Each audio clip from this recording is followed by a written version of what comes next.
Rayalaseema lift irrigation పనులను ఆపేయాలి అని అంటూ ఏకంగా తెలంగాణ ముఖ్యమంత్రి గారు అసెంబ్లీలో క్లోజ్ డోర్ మీటింగ్లో తాను అడిగానని, తన మీద గౌరవంతో చంద్రబాబు గారు ప్రాజెక్టును ఆపేశారు అని ఏకంగా తెలంగాణ ముఖ్యమంత్రి తెలంగాణ నిండు అసెంబ్లీ సభలో వాళ్ళ రిలేషన్షిప్ గురించి, చంద్రబాబు నాయుడు గారు రాష్ట్రాన్ని ఎలా అమ్మకానికి పెట్టారు అన్న వాస్తవాల గురించి ఏకంగా రేవంత్ రెడ్డి గారు అన్న మాటలు నిజంగా ఇది చూసిన తర్వాత ఒకసారిగా రాష్ట్ర ప్రజలకు అందరికీ కూడా, రైతన్నలందరికీ కూడా, మరీ ముఖ్యంగా రాయలసీమ, నెల్లూరు ఈ ప్రాంతాలకు సంబంధించిన రైతులకు నిజంగా చంద్రబాబు నాయుడు అనే వ్యక్తి ఒక విలన్ క్యారెక్టర్ కింద కనిపిస్తుంది.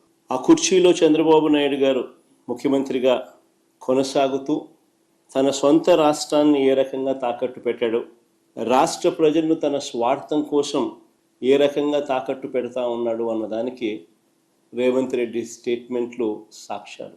నిజంగా బహుశా భారతదేశ చరిత్రలో ఇలాంటి చరిత్రహీనుడు బహుశా ఎవరు ఉండకపోయి ఉండొచ్చు. చంద్రబాబు నాయుడు గారు, ఆయన ఇరిగేషన్ మంత్రి ఇద్దరూ కూడా తెలంగాణ ముఖ్యమంత్రి అన్న మాటలను ఖండిస్తారు అని చెప్పి అందరం కూడా ఆశించాం. ప్రతి రైతు కూడా ముఖ్యమంత్రి ఈ స్థాయికి దిగజారిపోడు అని చెప్పి రైతు కూడా ఆశపడ్డాడు. కానీ ఆశ్చర్యం ఏమిటి అంటే చంద్రబాబు నాయుడు గారు తన ఇరిగేషన్ మంత్రితో తాను మాట్లాడించిన మాటలు, చంద్రబాబు నాయుడు గారు మాట్లాడుతూ ఉన్న మాటలు చూస్తే రాయలసీమ లిఫ్ట్ ఇరిగేషన్ స్కీమ్ అవసరం లేదు అంటూ వీళ్ళు మాట్లాడుతూ ఉన్న మాటలు చూస్తే రేవంత్ రెడ్డితో చంద్రబాబు నాయుడు గారికి ఉన్న రహస్య ఒప్పందానికి అధికార ముద్ర వేసినట్టే. కరెక్ట్గా రేవంత్ రెడ్డి కూడా ఇదే మాటలే మాట్లాడాడు.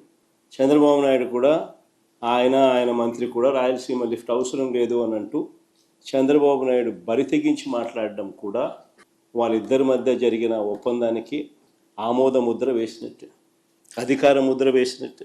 స్వలాభం కోసం ప్రజలకు ఎంతటి ద్రోహమైనా కూడా, ఎంతటి మోసమైనా చేయడానికి చంద్రబాబు నాయుడు అనే వ్యక్తి వెనకాడడు. తన స్వార్థం కోసం పిల్లనిచ్చిన మామను ఎన్టీ రామారావునైనా వెన్నుపోటు పొడుస్తాడు. తన స్వార్థం కోసం చంద్రబాబు నాయుడు జన్మనిచ్చిన సీమను కూడా ఏమాత్రం హెసిటేట్ చేయకుండా వెన్నుపోటు పొడుస్తాడు. నిజంగా రాయలసీమ లిఫ్ట్ అన్నది ఒక గొప్ప ఆలోచన, ఒక గొప్ప ఉద్దేశం ఈ రాయలసీమ లిఫ్ట్ ప్రాజెక్టు వెనకాల ఉన్నమాట. కరువు కోరల్లో చిక్కుకొని ఉన్న రాయలసీమ ప్రాంతం, వ్యవసాయం ప్రశ్నార్థకరం అయిన పరిస్థితులు, తాగడానికి మంచినీళ్ళు కూడా ఒక్కొక్కసారి దొరకని పరిస్థితి. ఇలాంటి ప్రాంతానికి ఈ రాయలసీమ లిఫ్ట్ అన్నది ఒక ఇన్సూరెన్స్ పాలసీ మాదిరి. రాయలసీమకు, నెల్లూరుకు, చెన్నైకి ఇది సంజీవిని వంటిది. ఒకసారి వివరాలు చెప్తాను. అసలు అందరూ కూడా ఆలోచన చేయమని చెప్పి కొడతా ఉన్నాం. ఎందుకనంటే ఇది ఆలోచన చేయదగ్గ అంశం కాబట్టి. శ్రీశైలం ఫుల్ కెపాసిటీ లెవెల్ 885 అడుగులు. శ్రీశైలం నుంచి రాయలసీమకు, నెల్లూరుకు, చెన్నైకి నీళ్లు ప్రవహించే పోతిరెడ్డిపాడు హెడ్ రెగ్యులేటర్ సిల్ లెవెలే, అంటే బాటమ్ మోస్ట్ లెవెల్ సిల్ లెవెలే 841 అడుగుల్లో ఉంది. సిల్ లెవెలే.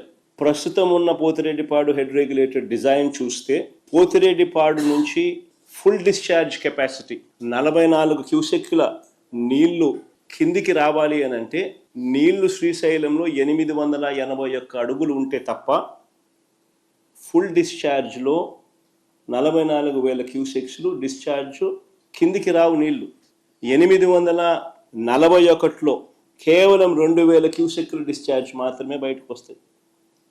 854కు పోతే కేవలం 7,000 క్యూసెక్లు మాత్రమే డిశ్చార్జ్ బయటకు వస్తుంది. పోతిరెడ్డిపాడు ఫుల్ డిశ్చార్జ్ కెపాసిటీ 44,000 క్యూసెక్లు బయటికి రావాలి అని అంటే 881 అడుగులకు పోతే నీళ్లు ఉంటేనే సాధ్యపడుతుంది. Srisailam full capacity level 885. Pothireddypadu నుంచి దాదాపుగా 101 టీఎంసీలు కేటాయింపులు ఉన్నాయి మనకు.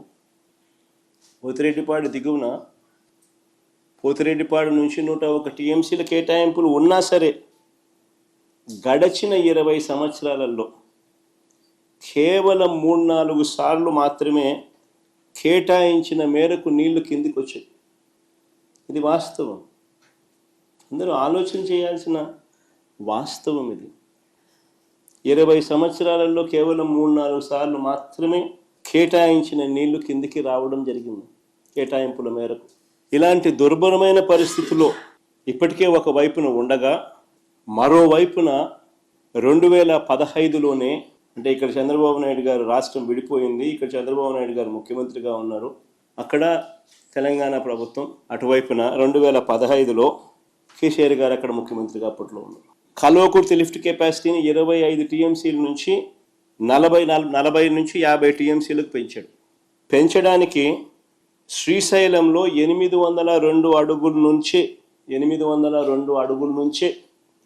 నీళ్లు డ్రా చేయడానికి పనులు చేపట్టారు.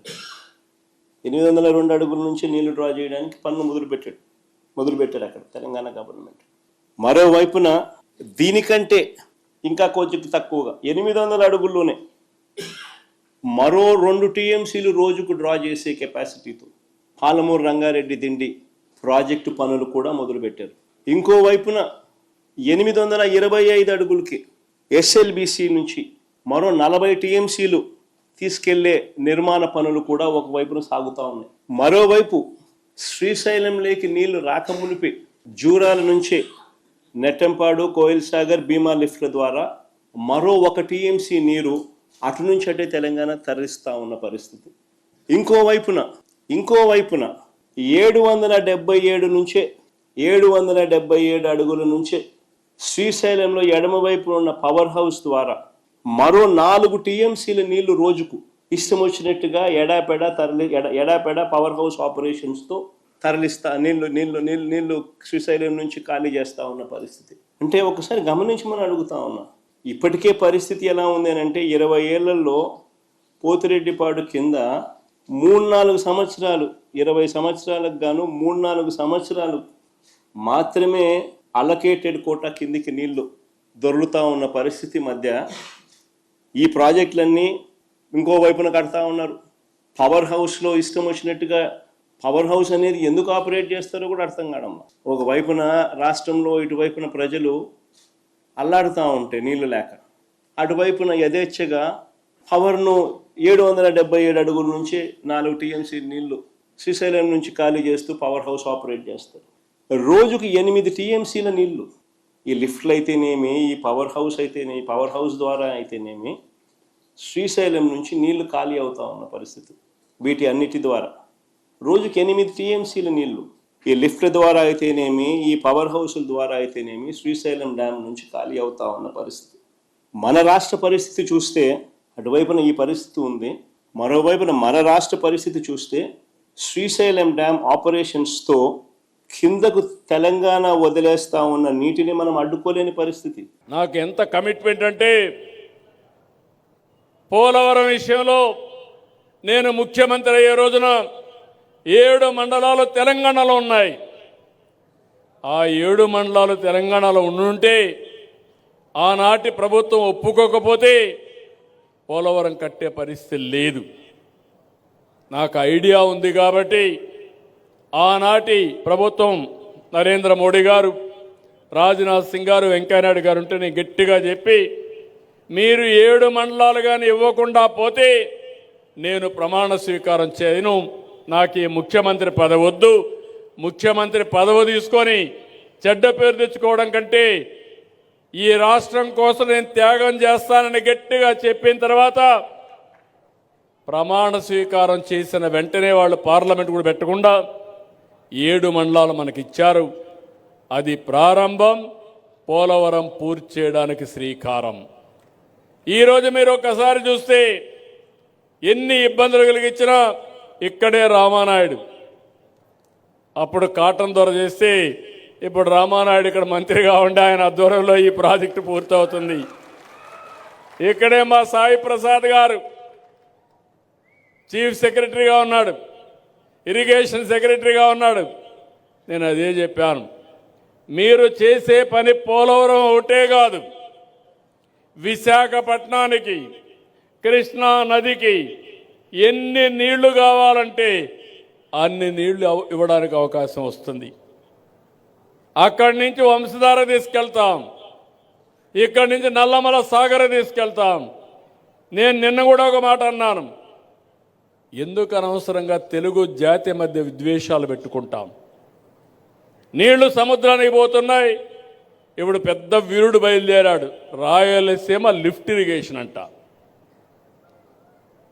నీళ్లు కావాలన్నా గొడవలు కావాలంటే మాకు నీళ్ళొద్దు, గొడవలే పెట్టుకుంటామనే రకం వీళ్ళంతా. నేను ఒకటే చెప్తున్నాను, నాకు కావాల్సింది గొడవలు కాదు, నా జాతి ప్రయోజనాలు, తెలుగు జాతి ప్రయోజనాలు, నన్ను ఎన్నుకున్న ఆంధ్రప్రదేశ్ రాష్ట్ర ప్రయోజనాలు ఎట్టి పరిస్థితిలో ముందుకు తీసుకుపోతారని మరొక్కసారి హామీ ఇస్తున్నా. అందుకని గోదావరి అనేది ఒక ట్రంక్ ఇన్ఫ్రాస్ట్రక్చర్. ఇది ఒకసారి నీళ్ళన్నీ పోతా ఉంటే పంట కాలువలు, చిన్న చిన్న కాలువలు, డిస్ట్రిబ్యూటర్స్ అన్ని ఈజీగా ఏర్పాటు చేసుకునే అవకాశం వస్తుంది. ఈ ప్రాజెక్టు పూర్తయినాక నదులు అనుసంధానం చేసుకుంటే ఆంధ్రప్రదేశ్ రాష్ట్రాన్ని మించిన రాష్ట్రం ఏది ఉండదు. అవసరమైతే ఇక్కడ పోయే నీళ్లు తెలంగాణ కూడా వాడుకునే అవకాశం వస్తుంది. గొడవలు పెట్టుకుంటే వచ్చే ప్రయోజనాల కంటే గొడవలు లేకుండా అందరం ఉంటే ఇవన్నీ కూడా ముందుకు పోయే పరిస్థితి వస్తుంది. మీరు ఒకసారి గుర్తుపెట్టుకోవాలి, నేను ముందు చెప్పాను, నరకాసురుడు గుర్తుపెట్టుకోవడానికి ఈరోజు దీపావళి జరుపుకుంటున్నాం. నేను ఆ రోజు పోలవరం పని ప్రారంభించినప్పుడు పట్టిసీమ ప్రాజెక్టులు ఇచ్చాను, మీకు జ్ఞాపకం ఉందా? పట్టిసీమ అప్పుడు వచ్చి ఇక్కడ అందరినీ ఎగ్గొట్టాడు. పట్టిసీమ వస్తే గోదావరి జిల్లాలు ఎడారైపోతాయన్నాడు. నేను ఆ రోజు ఇంకో మాట అన్నాడు, నువ్వు పట్టిసీమ కడతావు, నీళ్ళు ఎక్కడ పెడతావు అన్నాడు. నీళ్ళు ఎక్కడ పెడతానో తెలియకపోతే నేనేం చెప్తాను నీకు? పట్టిసీమ నీళ్లు కృష్ణా జిల్లాకు డెల్టాకి వెళ్తాయి. కృష్ణా జిల్లాలో వాడే నీళ్లు శ్రీశైలంలో పొదుపు చేసి రాయలసీమకి ఇస్తాం. రాయలసీమ కరువు సీమ, రాళ్లసీమను రత్నాల సీమ చేసే బాధ్యత నాదని ఆ రోజే చెప్పాను. 100 టీఎంసీ నీళ్లు తీసుకుపోయి కృష్ణా డెల్టాకి నీళ్ళిచ్చా. అక్కడ వాడే 100 టీఎంసీ నీళ్లు శ్రీశైలంలో పొదుపు చేసి అంద్రి నీవా, తెలుగు గంగా, అదే సమయంలో ఎస్ఆర్బీసీ నగిరి గాలేరు కెనాల్ ద్వారా నీళ్లు తీసుకెళ్ళా. ఈ సంవత్సరం నాకు ఎంత ఆనందంగా ఉందంటే, 2 ఏళ్లలో కష్టపడ్డాం. చాలామంది ఎగతాళి చేస్తారు నన్ను, మీరు కూడా గుర్తుపెట్టుకోవాలి.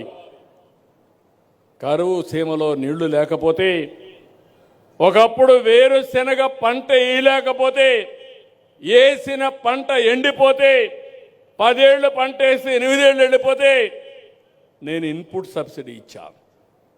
ఈరోజు గర్వంగా చెప్పగలుగుతున్నా, అదే అనంతపురం జిల్లాకు నీళ్లు ఇచ్చి రాబోయే 5-6 సంవత్సరాల్లో పండ్లు, కూరగాయలు, పూలు పండించి హార్టికల్చర్ హబ్గా తయారు చేసి ఈరోజు ఇండియాలో నెంబర్ 1గా ఉన్నాం. ఇంకొక 5-10 ఏళ్లలో ప్రపంచంలోనే ఒక పెద్ద హార్టికల్చర్ హబ్గా రాయలసీమ తయారు చేసే బాధ్యత నాది. ఇలాంటి కార్యక్రమాలకు నేను శ్రీకారం చుట్టా. ఇప్పుడు కొత్తగా నాకు గొడవే కావాలా, నాకు నీళ్ళొద్దు అంటే నేనేం చెప్పాలి? నిన్న మీరు చూశారు తిరుమల పైన, మొన్నటి వరకు తిరుమలలో జరిగే నెయ్యి కల్తీ, ప్రసాదాలు కల్తీ, అక్కడ దర్శనాలు కల్తీ. అదే ఈరోజు ఎన్డీఏ గవర్నమెంట్ వచ్చింది.